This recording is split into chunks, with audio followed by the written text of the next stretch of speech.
Travel smart. Yep, there it is. You know, the Florida trail and ultra running community too is really close knit. Mm-hmm. It seems like they all know one another. There seems like there's a race every weekend all year round, and they do travel well. Mm-hmm. You know, they travel well. They travel in packs. Mm-hmm.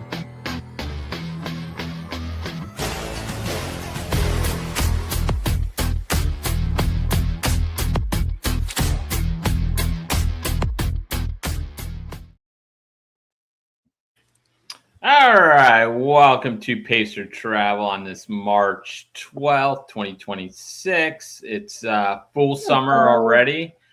We did get some good news this week on we got an hour back. So now a lot of us aren't running in the darkness anymore. So which is kind of nice because I do a lot of runs in the evening. So I don't. And as a morning runner, I'm again going to say I don't like it.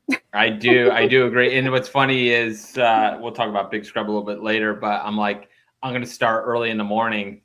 I'm thinking I'm almost going to get 3 hours in before the sun gets up if I start around 4:30. So I don't know if that's a good thing or bad thing. We'll have to see. So yeah, in the chat, tell us, do you like the time change, or it's hard, or do you like it or do you not like it?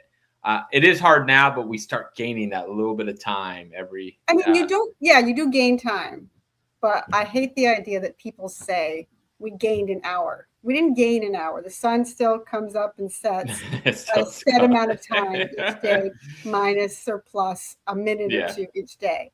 It's just a matter if you're up before the sun comes up, no matter what day it is, you didn't gain or lose anything. Yeah. But, yes, and I'm a morning runner, so. I like to come up nice and early. I do it Monday night. I do a nice, I call it the Waffle House loop around Safety Harbor when my daughter's at gymnastics. And for the last couple of weeks, I've been racing the sunset. And so I've been trying to get ahead of the sunset a little bit. And you gain maybe 5 minutes of more of sunset, but oh well. So. And Shay likes getting a little bit more sun after work. So when I used to work at the bar, I was outdoors. So these days where it felt like the sun never set, and it felt like your day was that much longer. Because you're there all day, and now usually it would calm down at a pool bar as the sun goes down, and that never happened in the summertime. Yeah. Katie Jenkins, I was working on a project today, and unfortunately, I didn't get it done. And I thought about putting it out to the Pacer the group out here. Shay would be perfect for this project. So if you go, we don't like to talk about this race, but we're going to do it just as a joke. Florida Death Race. Katie's front and center. We're trying to figure out someone replace her picture with something. I thought about like Mickey Mouse, or BobbieJoe said put someone in a Pacer Travel shirt right on it. And so we'll and unfortunately I'm horrible with ChatGPT. So you don't need to use ChatGPT. You can use proper photo editing software. It's just easier to say darken out that person. No, I will show you. We need to teach Jeff how to use Canva, everybody. That's gonna be a project. Yeah. All right. Well, let's kick off as we always do. How is your running going, BobbieJoe? How are you? Everybody knows how my running's going. How many segments have you stolen this week? I have stolen 20 this week, so I'm at 26. 20 local legend. How are the feet feeling? Oh, my feet are good. Everything. My hamstrings are a little sore, but there's a lot of hills actually where I live in Central Florida. So if anyone knows the Claremont, Davenport, Four Corners area, so there's actually, and then you see a loop segment, so it says 0%, not knowing it does this the whole time. We are waiting for BobbieJoe to go take that Sugarloaf segment. Sugarloaf, let me check local legend. The local legend. If we get 50 likes on this video, BobbieJoe will go get that Sugarloaf set. If you don't know, that's probably the biggest hill in the state of Florida. Yeah, that's the biggest hill in Florida. pretty close to Mount Reagan, but that's a good training hill. We'll have to send BobbieJoe out there to get the local legend on it. We'll have to look it up to see what it is. So, all right, my running, I actually had a really good week this week, and so we'll talk a little bit about it later. But I got the 100-mile weekend, which I got to call it a hybrid because I never count the 100-mile week if I put a race in the middle. But if you don't taper for the race and you use the race as a way to get mileage in, maybe it does count as a 100-mile week. So we'll count it as a 100-mile week. So the local legend is I only have to do 3 to get the local legend. So right now I have 2 for what? For the women. For the men, who is it? 30. And who do you think it is? Brian Charbonneau. It is. Yeah. where do I fall? I think I got 10 on that list. I think I got 10 on there. It's calculated as a 0.46 mile with an 8.3% grade. Yeah, Brian's been out there a couple of times. I had maybe a hard 2 time times. with a 3% grade. Yeah. So yes, I am only taking the women's one, so it's not overall. But Strava wants to. You got to you got to go beat Brian Charbonneau. So he always calls me. He's like, he'll text me like the week of, and he's like, "Hey, I get off work. You want to meet up there?" And I usually got to work, but I really do got to head out to Sugarloaf and get that climbing in. It's easy. It's actually a pretty good climb for Florida. So, all right. Anyway, we do have a video. If I had a video thought about it, I would have put a video up of it, but it's pretty good. All right. We're going to jump right into the long play. I'm going to play a video first, and then we'll go into the results out at long play 33.3. All right. Yeah. You need to get up a little farther. All right, buddy. He runs faster.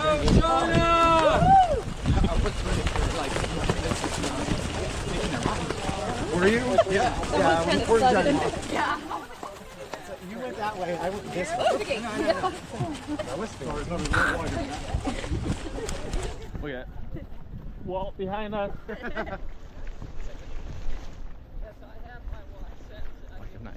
Usually we need to be up there. I'm like not used to You're like being an official company now, or is it like you with employees? running together. All right, me and Tyler. He's sharing miles from me because he feels bad for me right now. We're 20. I'm positive I won't see him in like 8 seconds. We're 28 miles in. We are not. We're like We're still 2.8. We're still feeling fresh. Our legs still feel good. Let me change that. We're 0.28 miles. We're 0.28 miles in. I'm sorry. I always miss that point out there. So, all right, we're just gonna have fun today. You're gonna have fun. I'm gonna be miserable in about 15 minutes. So. You got a big race coming up in 2 weeks. I do. All right, we'll see you. Bye. All right, so that was that's all I filmed was the beginning. And then you focused. So there were 86 finishers. Look at these fun stats. 73 in the 13.1 and 29 in the 6K. Nice. How many DNSs were there? They didn't list any, but you know. I don't think so we had let's any. see. With 86 finishers, you've got to have like what 92 DNSs. That's the ratio usually. Yeah, for some races. So I know. I don't think there was many. So all right. So on the female side, in the 33 and a third, it's hard because I want to call it a 50K, and it technically is a 50-ish K. Right, and if you even out John Holmes and Long Play, they meet in the middle at the 50K mark. So, all right. So on the female side, you had Amanda Barr at 5 hours 26 minutes, 51 minutes. You had Rebecca Connor out of Ocala, 5 hours 29 minutes, 54 seconds. These girls were all fairly close, and then you had Katerin Mishlik, 5:44.50. And she's not on there, but Katie Rosar was 5:46.29, so she was only 2 minutes behind these ladies. And from what I heard, a lot of them were fairly close towards the end of the race. So they were I think Rebecca Connor might be the only one I didn't see out on course. I remember seeing all the other ones out there. I just can't remember. I saw Rebecca after the race, but they ran a good race. It got hot out there in the afternoon, so you kind of see them. We were all suffering. Katie was suffering about the 18-mile mark. She basically rallied and came back and ran well at the Katie Rosar rallied at the end for 4th place. Amanda was running well. I think guys saw her about 23 miles in, and she was still running strong. Katerin, I saw her on climbing Croom Mountain. If you've ever been out to Croom, we were climbing Croom Mountain. All the guys in front of her were running it, and me and her were walking it, and she ended up catching all of them in the end and did really well. So she's newbie runner out of Jacksonville. We saw her. Where did we see her at Festivus? She's done. Oh, she was at Long. I think she was at Long Haul too. I want to say, hang on, let me look up the results. I want to say she ran 21:17 at Long Haul. So we'll keep an eye on her. She's running really, really well. At Festivus, she did the 35 miler in 7:05. Sizzler, she did the 12-hour, put up 53 miles. So she's running really well. All right. On the men's side, we all got our butts kicked by you got the men's. You want me to hit? All right, there we are. That is not first and second. That is second and third up there. So Brian Tissot out of Tampa, Florida. He's a young guy, 33, first ultra. Basically, the race started. Little Joe Miller took off the start. He led for I want to say through like the half marathon mark. I believe Chad passed him. That's Chad Hupsher on the left. And Chad passed him, took the lead. And then Chad said he got passed about the marathon mark by Brian Tissot. And then so they went 1 and 2, Brian and Chad. I basically I ran a 4:1. So I was doing 4-minute run, 1-minute walk right off of the start. And so I was averaging like 9:30s. And I got to like maybe the half marathon mark. I was probably in 15th place, and my legs just got better and better and better. I thought they'd be tired legs, and I just started picking people off the whole rest of the race. I dropped down to an 8:14 pace, doing a 4:1. And then I basically bonked at 30 miles. And so with about 7 miles to go, I took a gel, came into the last aid station. You had Greg Lawson and Nicole Armbooster were out there. I came in and I'm like, you guys got an ice bandana? You got ice? And they suited me up with an ice bandana. I didn't take any food. And so that gel ran out with about 3 miles to go. My legs just went to crap. I still finished. I still got it done.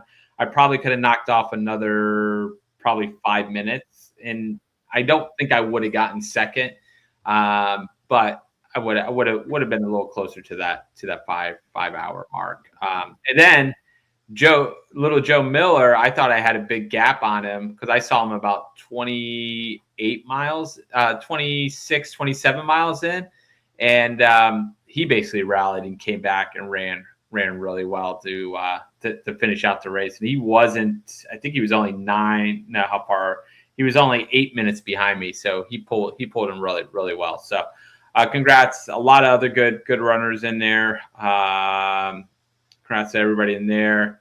I honestly haven't even looked at the half marathon or the 6K. You had, it looks like a 15-year-old won the half marathon in 1:47. Jaden Aru. Michael Denon was second in 1:52 on the female side. Mandy Venables out of Tampa. Nice. She's been running a lot of races. She was 2:08 on there. So nice job to Mandy. And then 6K, we thought Fuller was going to be running it, but Fuller did not run it. You had a female win it in 29:13, Samantha Dooley and Anna Santos Levy in 32:10. The first mail didn't come into Jason Kelly in 37 hours and 26 minutes. So 37 minutes and 27 seconds. Yeah. What did I say? You said hours and minutes. Yeah, well, I'm so used to. We are very used to hours and minutes. Okay, so I gotta clarify something when we talk about the long play 33 and a third, because I like to call this race one of my favorite courses in the state of Florida. But if you've heard me lately, I've been talking about a lot of 50K courses being really good. Ain't Your Mother's 50K, I said that was probably the best course, and it's hard. I like long play. It doesn't have the elevation that Ain't Your Mama. I think Ain't Your Mama's reminds me of the best 50K course that would remind you of being running up north, if that makes sense. So you had some good climbing along the river, and I really loved it. Long play is it's not a loop course. I would call it a lollipop, and it takes you through a lot of different types of forests out there. And I think I love those. And I love that course because I've run it so much, and I love those trails out there at Croom. And then last week I talked about the All Day at Holiday. And I say 50K, if you're going to break your 50K PR, that's the course you need to go to. So those are 3 awesome 50K courses. I'm sure I'll run another one soon. And if you really want to break your 50K PR, you join me on the track one day. Yeah, there you go. Yes. All great courses, all great RDs. We love all 3 of those RDs. Are absolutely awesome. So, all right. So that's for long play. Other races happening this weekend. I actually wrote number 2, and that's about it. So we're not going to talk about the other race. So, all right. Other stuff happened outside of the state of Florida. There was a race up in LJ, Georgia called Coyote Ugly 50K. And I want to recognize Whitney Dancaster. She won it on the female side, and I believe that was the second fastest time on that course. So congrats to Whitney. Bad news, Whitney is no longer claiming to be from Florida. She's claiming to be from Tennessee, but we will still recognize Whitney. So congrats to Whitney. Other races, I did want to note this race, Trans Grand. Yep. Thank you for helping me out on that. We've been talking about like power couples and running. So we talked about like Mark and Jenny Gilman, and there's a few other couples that have been out there running really well.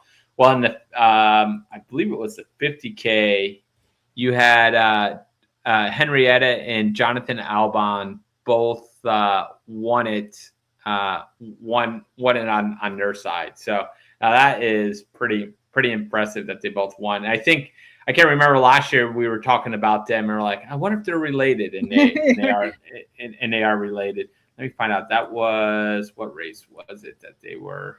I can't remember what distance they were running. So that's really kind of it for recaps of races. You can go to Ultra Running Magazine. Here, I'll pull this into my chat. So all kinds of stuff. They do a great job of recapping races from like Antelope Canyon Ultras this past weekend. They had the Way Too Cool. We kind of previewed it last week, that runs on the Western States course. Lottie Brinks, one on the women's side.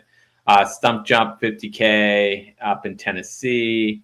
A whole bunch of other races. And they didn't really, what do they talk about? Where did I find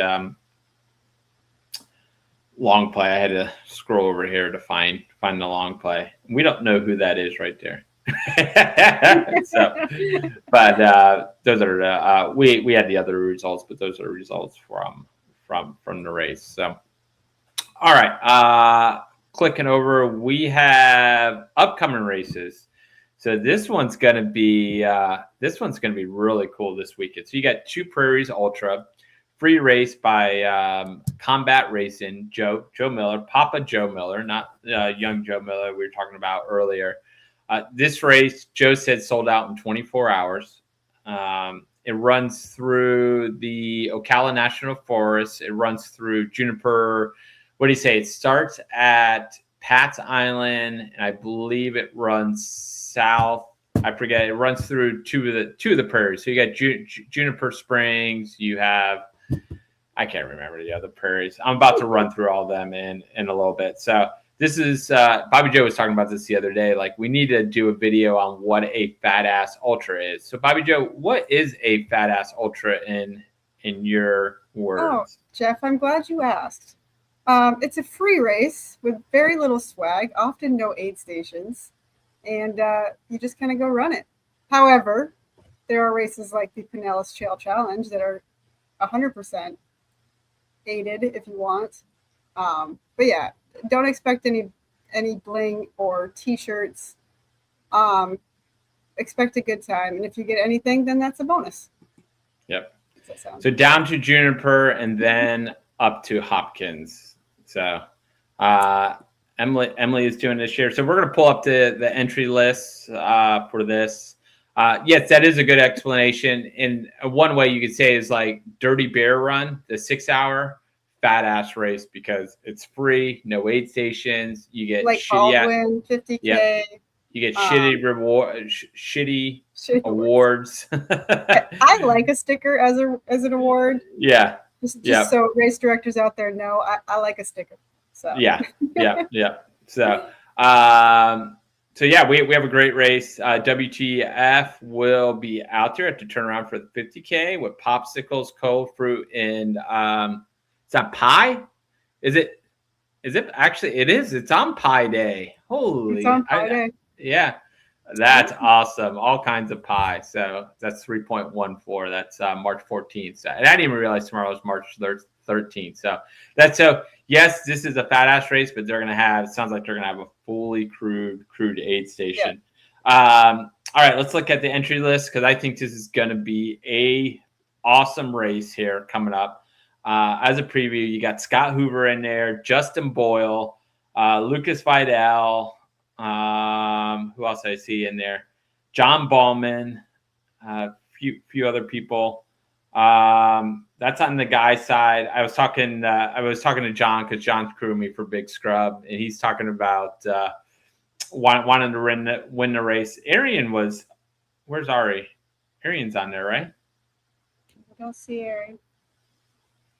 Oh, I'm sorry. Ari's in the 30K. I forgot about that. There he is.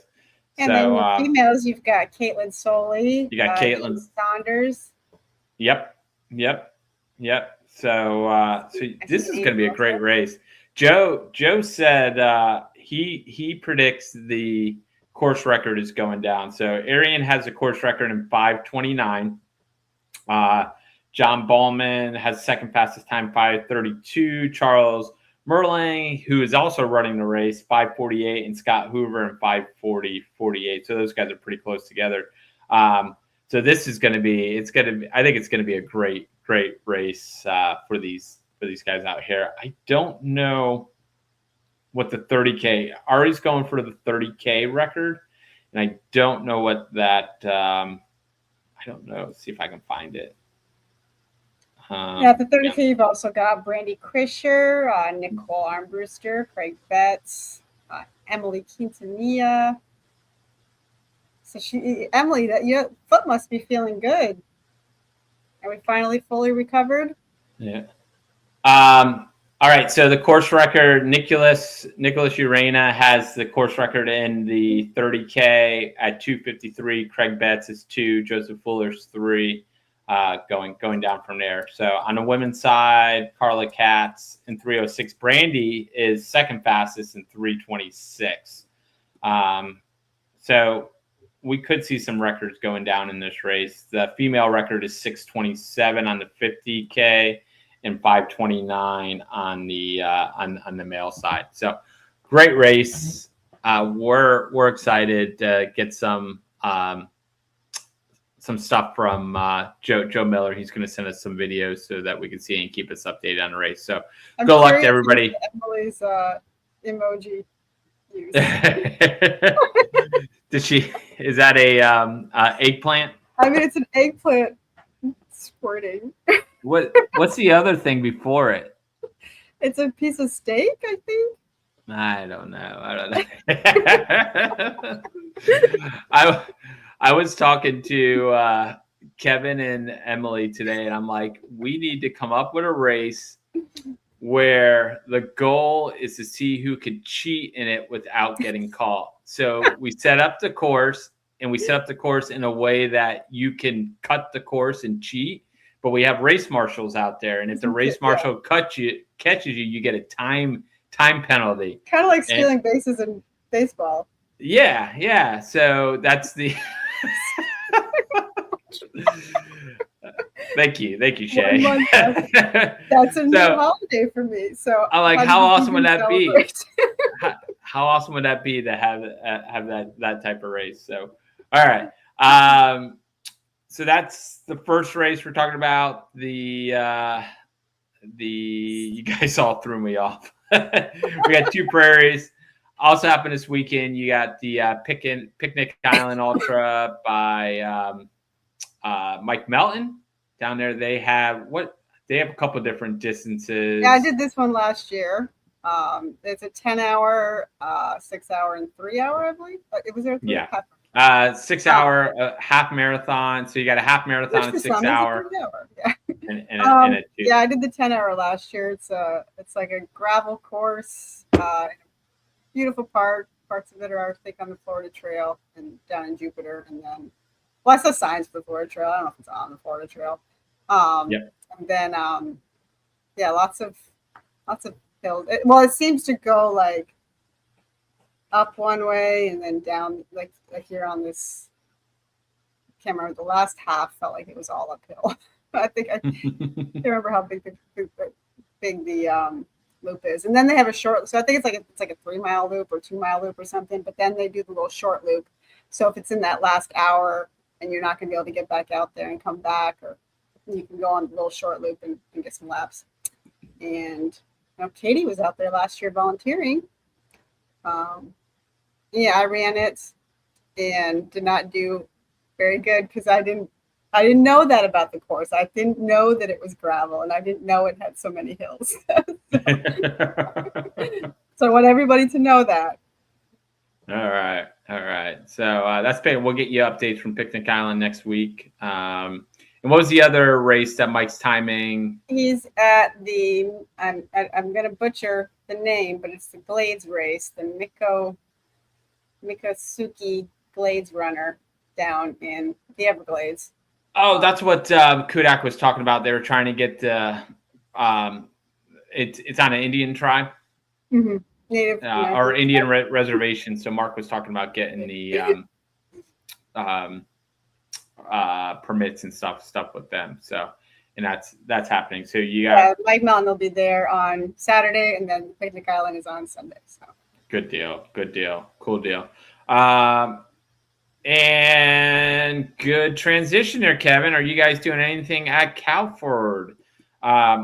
We are not doing anything that I know of at Calford. But if you are running Calford and you want to know about Calford, there's a great podcast with the WTF group, and it's this week they did it with what's in Russ' desk. So Russ is with Sombrero Racing. Great episode, and Russ actually breaks down. We're actually going to talk about this episode twice because it pops up twice, but Russ actually breaks down the course, which is pretty cool. I enjoyed listening to it. If you want to listen to the whole episode, you can. If you want to listen to just the Calford breakdown, go to the 50-minute mark of the podcast, and you will see where Russ breaks down. It starts, I forget what he said, where it starts. All I know is they're having a junior ROTC ball that night there, so it's going to be all decorated for you guys when you finish at the place. So great race. This year they got the 50-mile. Next year they're thinking about adding the 100-mile. And what did Kevin? What did you guys want to call it? Not the jack off 50-miler. But and I'm probably saying it wrong. I know they had to help Kevin with having to say Calford or Calford. Yeah. So that's, I believe, is what Jacksonville was called when it first came out. So we're excited about seeing that race in 2 weeks. And the other reason we're bringing up I'm going to pull out of that. The other reason we're going to bring up that episode is because we're going to talk about the LA Marathon. And in their episode, they asked Russ what would he do as an RD, and Russ has a great answer where he says, do you want my answer as an RD or do you want my answer as a runner?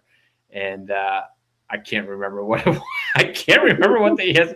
I think as a runner, he said he says as an RD, I think okay, so let's break it down. So break down quickly what happened at the LA Marathon. So the folks who run the LA Marathon saw that it was going to get hot over the weekend. 80 mid-80s. Mid-80s. It ended up getting to be 89 degrees. Dry heat, remember. This is like, 2% humidity over there. Started out in the 50s. So their idea to help the runners was to allow the finishers to turn off at the 18-mile mark, and they would still get their marathon medal. They wouldn't be included really in anything else. They can't win the 18-mile race or something like that. Yeah, and people had thoughts. Oh, it kind of blew up. So basically, so I think what Russ said was, as a runner, he didn't mind. He did it, and I'm going to get this wrong, and I had this right, and I can't remember which way he was going to go. As a runner, he didn't mind the 18-mile cutoff because he would I think it was the opposite. As a runner, he was like he didn't like that option. As a race director, he liked seeing people. He doesn't like seeing people. I fail. Hate it. I 100% am against it. Some of the arguments for were the safety of the runners, and my thought on that is, being a runner, you need to learn to listen to your body, and if that means you have to quit early, then you have to quit early. If it means you have to slow down, learn how to hydrate, you're not going to learn by taking the easy way out. If you're injured, yeah, that's one thing, but you don't get a medal because it got hard and you quit early. That's just silly.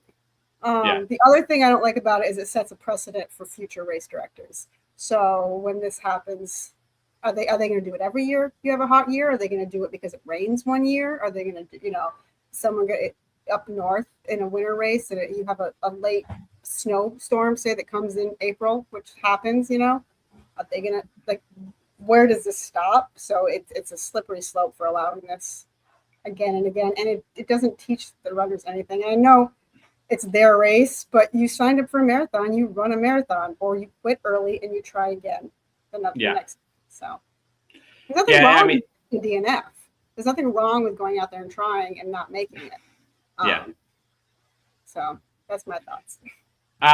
So our thought was, and we'll ask this question here, is would you equate this to nowadays you have the option in a race to drop down? So let's say you're running the 100-mile, but they have a 100K distance and you drop out, and you can drop down to the 100K distance so that you don't get a DNF. In the chat, what's your guys' thought? Do you like the drop down, or do you not? I'll say mine, I don't like the drop down. If it's done before the race starts and it's a distance they have, like you said, if they have the 50-mile option and you can take that, just like if they have the half marathon option, people could have ran the half marathon instead. But a race director isn't going to say, okay, you're in the 100-miler, you can drop out at 80 and I'll give you a buckle. I definitely disagree with that. Like, if you don't get the 100-mile, right? Just exactly. Like if you're running a 200-mile race and you get in a car and cut out 20 miles of it, and you get the unofficial, that's a DQ, and you do not get a buckle. You do not get a buckle. It could happen. I'm just saying. Yeah, I tried looking up, so I don't know. So what I'm seeing online is that about 700 runners out of 27,000 took the 18-mile finish. So that's definitely an extremely small percentage, which I think shows that the running community, this isn't something they asked the people and said, do you think this would be a good idea? This is something that whoever runs the race thought was a good idea. So I think the runners were smart with that, but they don't tell you how many DNF'd. So I don't know how many just didn't finish, but it does say about 700 runners took the 18 mile. Yeah. And there's nothing wrong with running 18 miles, but it's not a marathon. Yeah. So yeah. Shay says she does not like it, and she has utilized it once and didn't like that. Kevin says he would take the medal but be pissed about it. So I think the only time first time I ran Umstead, and I didn't even know they had to drop down until after the race, where I DNF'd at the 100K mark, and I got credit for the 50 miles. So for years, it never showed up that I had a DNF. And honestly, it doesn't show. I think the only one I have on there is across Florida virtual, because Leadville doesn't post their DNFs, and what was the other one out in Utah?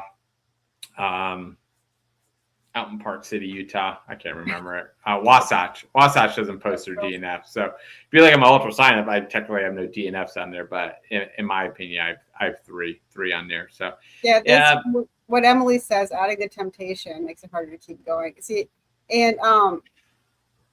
Laz had made a point that kind of goes to this with the backyard ultra.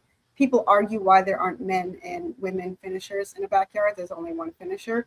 And that was part of his argument, was it makes it easier for them to quit. So if you're down to, say it's the last, there's men and women left, but you're down to say 2 women, and that last woman doesn't make it. The woman who's left can either keep going against the men, or she can say, well, I'm the winner. I won the female. It gives you that easy out, And he said there's times, especially in the backyard, where if that had happened, we may not see exactly how far they could go, Yeah. So. Blaine says if they offered buckles at mile 70, there would be a ton of 70-mile finishers. What did Shay said in 2021 at the Disney, basically because it was so hot, they funneled everyone that came in after a certain time into a short course, so they had no choice. I mean that's a different scenario. You have no choice. Yeah, there are times when they make, like I did a race out in Kevin dropped up once. I dropped up once. What's the Bronze Dragonfly up in Georgia? The park doesn't allow you to run when it's lightning out. They make the race director close the course. Yeah. So if you're signed up for 30 hours, you only get to run this many hours, and that it's not the same, but it does change the dynamics of the race. So yeah, if the county or someone had said you guys have to make, but you have to make everybody do that. Everybody has, like at Disney, everybody had to, not it wasn't a choice. Yeah, the other hard part is, let's say you're running, you have a 100K and a 50K distance. You have someone pacing the 50K to win the race, but the person in the 100K just blows up and they drop out, and now all of a sudden they get dropped down to 50K. That could affect your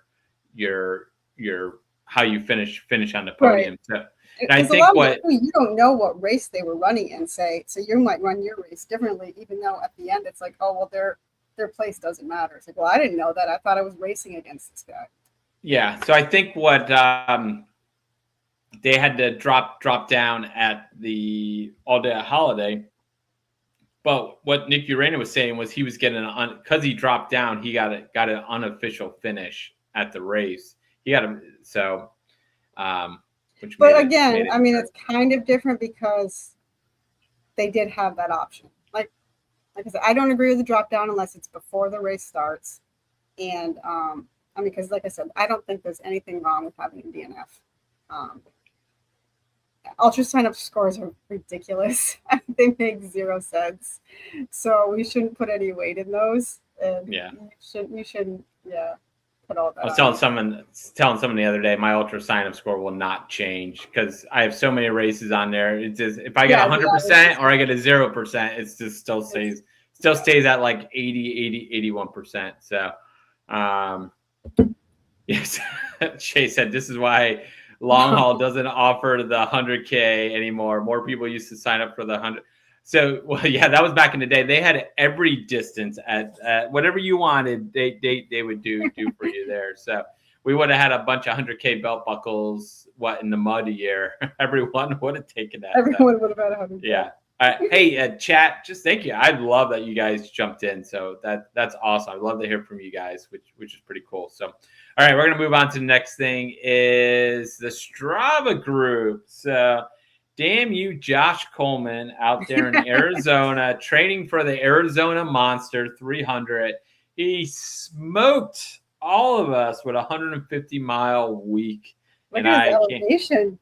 Yeah. So you look at his runs, and he's like, he was out on the Black Canyon course one day. He was a couple other places, which were, he has great trails that he can hit any time, which is pretty cool. So I did get second at 100. I had to go out at like 8:30 p.m. to get a 5K in on Sunday just to hit the 100. Joshua Gray got 84.1. Let's go back to last week. Sorry. I'll do my little humble brag. Yes, I almost got 30 miles, which was the most amount of miles I've gotten since before the Slay It race in December. Well, not counting that race that I did 50 miles at. But in training, I had not had a 30-mile week in 3 months. So.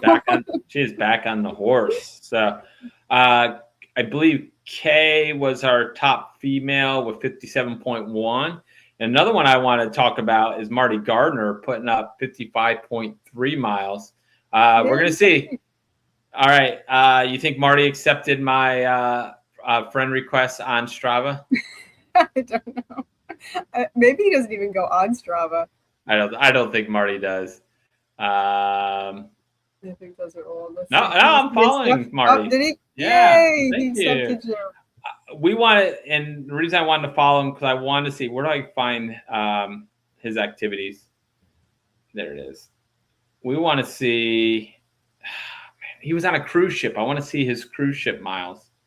Yeah, that was like a week ago. I know. Hang on. Go to that big week right there. Or yeah, do it that way too. Yeah, just go to last week. I think that's the week it was. Yeah. Sorry, Marty, for stalking you. I just really want to see your cruise ship miles. I had like a 43-second 5K or something like that. Yeah. Yeah. This is last year. I'm looking at 2023. Damn. All right. Well, I'll look at it. I'll look at it another day. But nice job, Marty. We he's training for the dose. Yeah, down there. Yep. So I want to talk about that race next week. So I want to talk about that race a little bit next week. All right. What else do we got on the? Yeah, I'm still having fun running my segments. I've got 3 weeks left, so. I'm trying to figure out what. Okay, this was this kind of blew up. I started seeing it this afternoon. Aurea Events ceased trading. Yeah, this morning. It's a British company, so we're still trying to figure out what trading means. Like, according to my sources, it's basically a liquidation. Could be a bankruptcy. Could be an IRS takeover. Yes, no longer in business. Yeah, so basically they blamed it on their things went downhill at COVID, and they just never recovered since. Yeah, 6 years COVID. ago. But they took everybody's money for this year's race, and they're not going to be because that's the thing. Since most of these people are saying there's no refund most likely being issued. That's why it really looks like a bankruptcy. Yeah. World-class events. So, and these are some of the races they had: Northern Lakes, the Moors, Traverse. The Dragon's Back race is a big race. Yeah. So, 380 kilometers. They're all pretty big races: 400K, 380K. So maybe they weren't paying their taxes. I mean, it could be maybe they got shut down. So very very disappointed. Other news. Talk about. We had to look this. This came out over the weekend. Jim Walmsley was pacing a half marathon, and he was pacing. Chat, you guys can comment on this too. He was pacing. He was pacing the 65 minute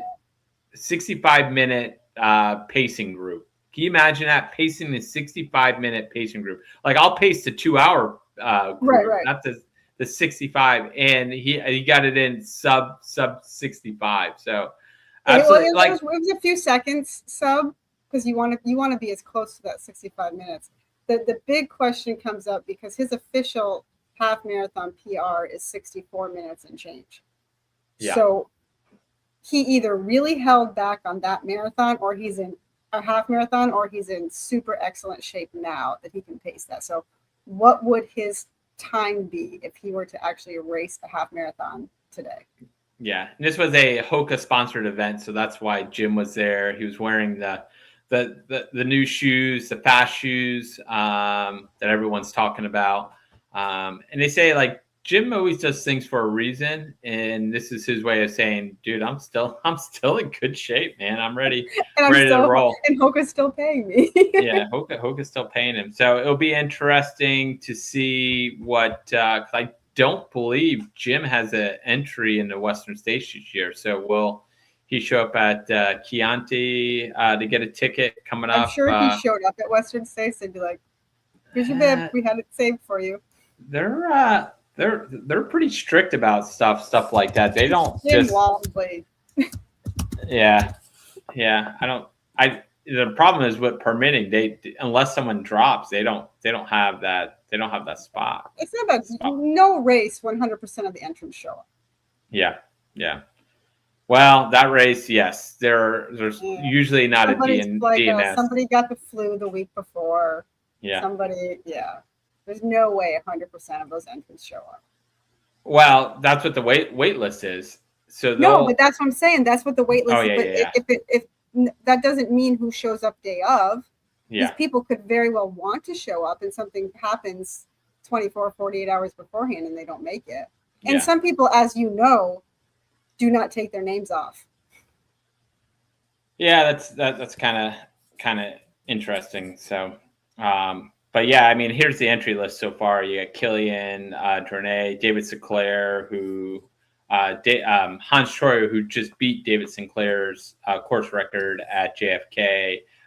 Francesco Pupi, who got injured at Black Canyon, he's on there, but he should be able to recover. Anthony Costales, who got his golden ticket at Black Canyon.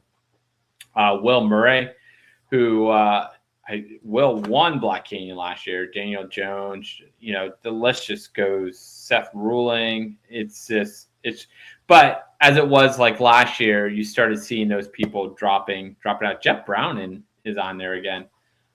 Did he get in through I can't remember if he got in through the lottery. I don't know how else. I don't know how else he would have got in. He has 6 finishes, so he doesn't get that 10th finish. So Ryan Montgomery's on there. I mean, this is pretty. And that's only the guys. We haven't even got into the girls. Like Molly Saddell's in there. She got her golden ticket at Black Canyon. So we'll keep. Was that Corey Waltering on there before I was zoomed out? Corey Waltering has been liking my Strava videos. Last year at did I see it on there? Did I miss it? I don't know. Oh well, we'll keep an eye. We'll watch that list as we go along. So Western States is gonna be fun to watch, and we're pretty excited about it. Well, yeah. So I actually. This keeps coming up. I gotta look into City Strides and just see what I got to do with that. So this sounds very interesting, and so I keep hearing it, but I don't pay attention to it. But I signed up for like years and years ago. I just never checked. And my area is so weird because all these towns kind of blend in. Like you're in. I'm technically in Davenport, but there's a sign by me that says you are 12 miles from Davenport. You know, so yeah, I got to look at it. I know this week I got to purchase a membership to Strava because I need Strava Beacon for the Big Scrub 150, and we can go right into that. That's on the list. So I am starting Big Scrub next Friday morning. And so, Kevin, I'll be rolling by your house Saturday morning. I expect pancakes and bacon ready for me because I heard you live right on the course. I am starting Friday morning. I'm pretty excited. I got John Ballman's going to take me Friday, and Kristen Height. She opened up her house to us to stay on Thursday night, so we're pretty excited. So I'll probably be doing Pacer Chat from her house on Thursday. So John's going to take me, and then Joe Miller's coming out after work. Luke Vidal's coming out. Mark Gilman, possibly little Joe Miller, whoever else. I'm looking forward. It's going to be fun. And I'm doing this because my birthday's next Saturday, the 21st. So that is my birthday run. So I'm doing 150 miles for my birthday run, which I'm excited about. So I got to get Strava. I got to sign for Strava so I can get Strava Beacon so that you guys can track how I'm doing. So and rumor has it Luke's going to slow me down so I don't get his course, so I don't beat the course record. No, I know. Luke is pulling for me to get the course record, and so we're excited. He said it's a reasonable course record to break, and so I'm excited about getting out on the trail. And the other news we have about, I gotta find it. Where is it at? If you want to know about Big Scrub, the Florida Trail Runner podcast, they did an interview with John Reed and Joe Miller about it, and great episode. John Reed with You Run You. He talks about his completion a couple weeks ago at the Big Scrub 150. So show some love to that podcast. Also, you can learn all about it. Pretty exciting. We'll share this real quick before we go on. This is Shay's interpretation of what the new race is with Katie on the cover. Katie is amazing in Lee, Florida, the 74 miler to celebrate Katie. So let's see him keep coming. I want to see him keep coming. Yeah, whoever's got any Photoshop or Canva skills, just send us some. We'll do a whole slideshow. Pretty excited. All right, we'll jump into our Patreon, which we're trying to push. So we did pick up Billy Porter, T-Bone. All those people. Thank you so much. Yeah, so this is great. So we're working on all kinds of benefits for you guys. So Justin Yonkers signed up this week at the $5 amount, and this is how it works for you. He right away used the 20% discount into Calford, and so he saved, I think, $25 to $30. So that paid for 5 months of his Patreon. And then he's running another race, and I reached out to that RD, got him a 10% discount on that race, and I think he saved probably another $20-25 off of that race. So he basically paid for his Patreon just by race discounts. So that's something I haven't mentioned it yet, but if you're running a race in Florida and you're a Patreon member, let me know, and I will reach out to the RD, try and get you a discount code. Sombrero gives us a 20% discount code. I pretty much know all the other RDs in the state, except for 2 of them probably won't give you a discount code. I apologize. Probably get you a free entry into Ancient Oaks. Yep, we get PTC. We get you free entry into PTC. Like Baldwin. Yeah, like Baldwin. But no, seriously, I have no problem reaching out to these RDs and trying to get you discounts. I reached out to 2 companies this week trying to get discounts for our Patreon members, or if not, samples. And so we'll keep you updated. So you go to Patreon, even if you do the $5, that makes a huge difference. That helps us be able to do this show. show every week, which is we love doing. And the other way you can help out the channel is by booking. If you're going on a trip, you can book PTC, Florida Family Reunion. I thought long haul was in Florida. Long haul's the winter reunion. And yeah, we love it. That's the summer barbecue is what that is. Yeah, the summer barbecue.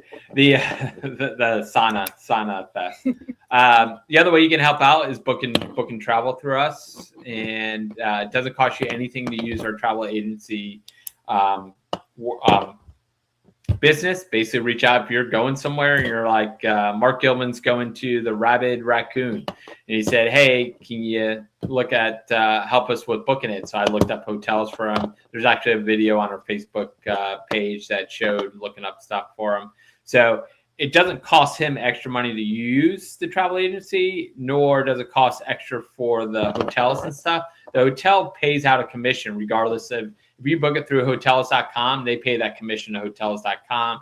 If you book it through Pacer Travel, they pay that commission to Pacer Travel. So pretty good week on the travel business. I booked our hotels for Keys 100 this week. We'll be there live streaming. Yeah. I booked 2 people on a cruise next month on Royal Caribbean. And there was one other thing. It was I can't remember what it was.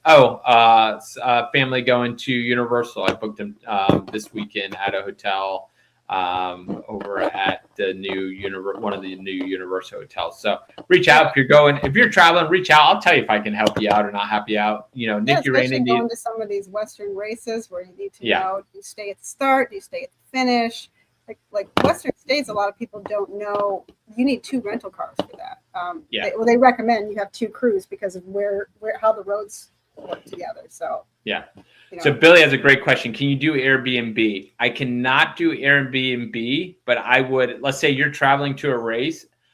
I would help you find, let's say you're going to Leadville. I know Leadville. I know it fairly well. I would help you find an Airbnb, even though I wouldn't make any money off of it. Just reach out, man. I'll tell you if I can or can't. We do have a company that we can't use that does vacation rentals. It's just very limited. So, but we like doing the research. I don't mind looking up places for you to stay and stuff like that. So reach out. I'll let you know. Billy, I also got to get your mailing address from you, so I'll reach out to you this week. I got something to send you. So all right, what else do we have? We got to wrap this up. We got 3 minutes. So Big Scrub, WTA, we talked about the podcast. BobbieJoe broke some news to me earlier that Sally McCrae is no longer with Nike. I did not know that. And Sally is a free agent. Yeah.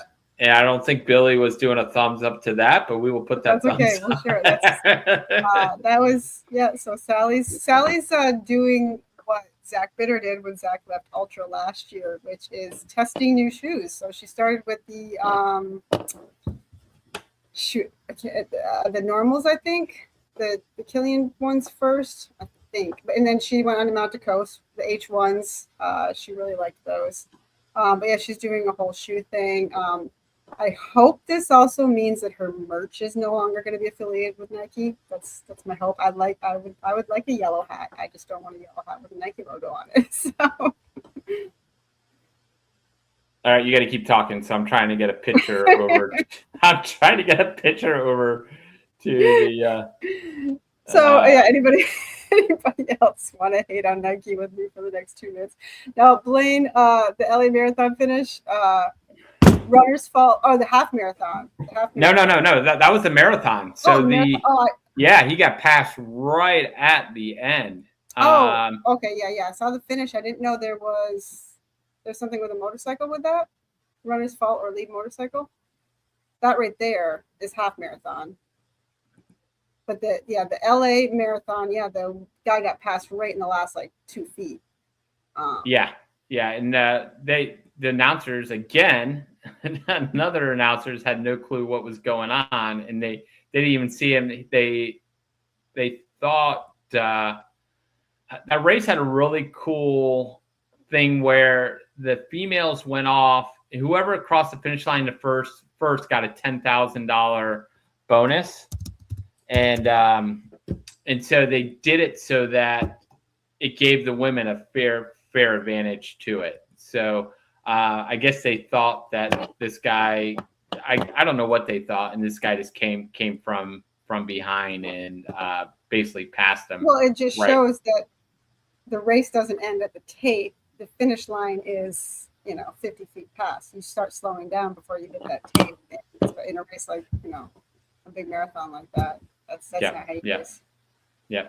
Here's the so here's what I was trying to get. Just a train and run. That was from Nicole K. So she just sent that over to me. So while we were on this chat, we had Katie Jenkins signed up for Patreon, and Shay just upped her Patreon. So thank you guys. Oh, guys. So, yeah, we appreciate it. So that's it. That's all we have. So and our podcast our Spotify got updated yesterday. Thank you to Mysterious Messenger who reminded me to do my job. And that was Shay. I was behind a few episodes on Spotify, but we are updated now, and tomorrow I'll get this one up there by tomorrow. So I'm glad. That means somebody's listening using the platform, so that's good. So yeah, I saw all the emails in the email thing. So 11111. Yep. So but that was a year ago that Katie. Nicole is saying Katie was training for Hungerland last year. That was a training run for Hungerland last year. So, all right.